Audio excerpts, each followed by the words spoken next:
નમસ્કાર મિત્રો, સ્વાગત છે તમારું આપણી આ યુટ્યુબ ચેનલમાં જેનું નામ છે ગુજરાતી જીકેની જમાવટ. તો મિત્રો, આજે શિક્ષણ જગતના સમાચારમાં આપણે જે ઉમેદવારો છે કે જેઓ BA, MA, BSc, MSc, MCOM કરીને બેઠા છે અને જેઓ બીએડનો કોર્સ કરવા જઈ રહ્યા છે તેવા ઉમેદવારો માટે, તેવા વિદ્યાર્થીઓ માટે સરકાર દ્વારા national council for teacher education દ્વારા વર્ષ 2026થી બીએડમાં કોર્સમાં ઘટાડો કરવાને લઈ અને મિત્રો અતિ મહત્વના ન્યૂઝ બહાર પાડવામાં આવે છે.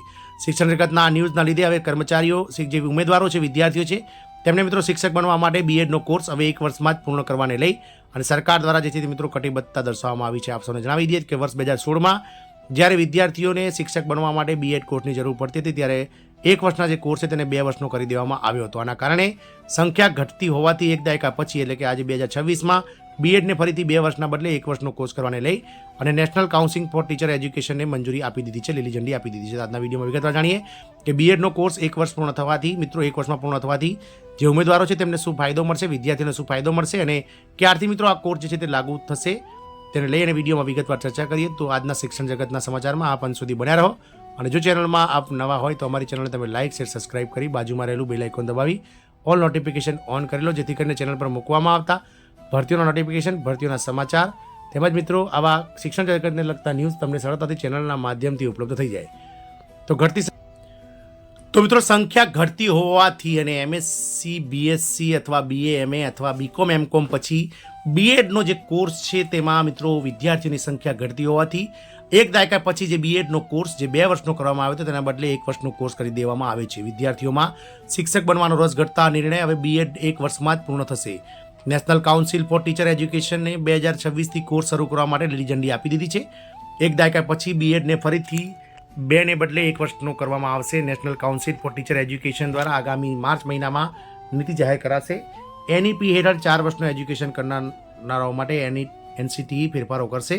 તેમના માટે MED પણ 1 વર્ષનો કોર્સ રહેશે. નવી શિક્ષણ નીતિ અનુસાર 1 વર્ષમાં બીએડમાં પ્રવેશ માટે ફરજિયાત શરત તરીકે ઉમેદવારે 4 વર્ષનો UG કોર્સ કરવો પડશે. 3 વર્ષનો UG કરનારાઓ માટે બીએડ ફક્ત 2 વર્ષનો રહેશે. શિક્ષણ નીતિમાં આ ફેરફારો 2026ના સત્રથી લાગુ કરવામાં આવશે. 2015 સુધી સ્નાતક થયા પછી ફક્ત બીએડ 1 વર્ષનો કોર્સ હતો, પરંતુ નેશનલ કાઉન્સિલ ફોર ટીચર એજ્યુકેશને તેને 2 વર્ષ સુધી લંબાવ્યો હતો. દર વર્ષે પ્રવેશની સંખ્યા ઘટી રહી હતી. નવી શિક્ષણ નીતિના અમલ પછી બીએડનો સમયગાળો ફરીથી ઘટાડવાનો વિચાર કરવામાં આવ્યો હતો. બીએડ સાથે 1 વર્ષનો બીએડ જે છે તે મિત્રો શરૂ કરવાનો કોર્સ નિર્ણય લેવામાં આવ્યો છે. તાજેતરમાં નેશનલ કાઉન્સિલ ફોર ટીચર એજ્યુકેશને 2026થી આ કોર્સને લીલી ઝંડી આપી દીધી છે.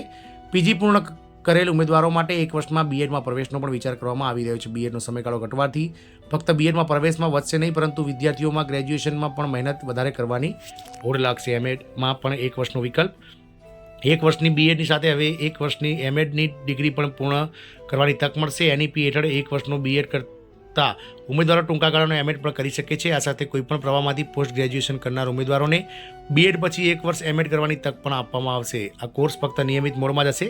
ફરીથી 1 વર્ષનો બીએડ કોર્સ કરવાનો નિર્ણય કરાયો છે. શિક્ષક બનવા માટે છેલ્લા કેટલાક સમયથી વિદ્યાર્થીઓમાં રસ ઘટી રહ્યો છે, જેના પગલે ફરીથી બીએડનો કોર્સ 1 વર્ષનો કરવાનો નિર્ણય લેવામાં આવ્યો છે. આમ મિત્રો, સરકાર દ્વારા આગામી સમયમાં બીએડમાં જે કોર્સ છે તેને 1 વર્ષનો કરવાને લઈ અને માર્ગદર્શિકા બહાર પાડવામાં આવી છે. જય હિન્દ, અસ્તુ.